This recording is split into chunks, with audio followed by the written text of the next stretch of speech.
وہ نماز ہے، اور محشر میں سب سے پہلے جس عمل کا حساب ہوگا وہ بھی نماز ہی ہے۔ واقعہ معراج میں بے مثال رفت و شان کے ساتھ جو رکن اسلام عطا ہوا وہ نماز ہے، اور بلوغ سے لے کر موت تک سفر و حضر، حرب و امن اور صحت و مرض، ہر حالت میں جس عمل کی 5 وقتہ بجا آوری لازم قرار پائی وہ بھی نماز ہے۔ اس کے علاوہ رسول اکرم صلی اللہ علیہ وآلہ وسلم کی آنکھوں کی ٹھنڈک بھی نماز ہے، اور تو اور جنہوں انس کی زندگی کا مقصد بھی نماز ہے۔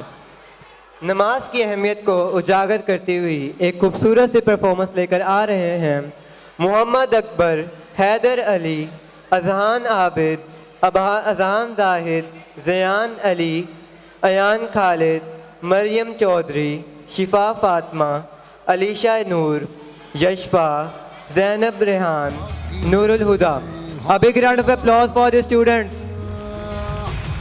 تیری جنوں کے آگے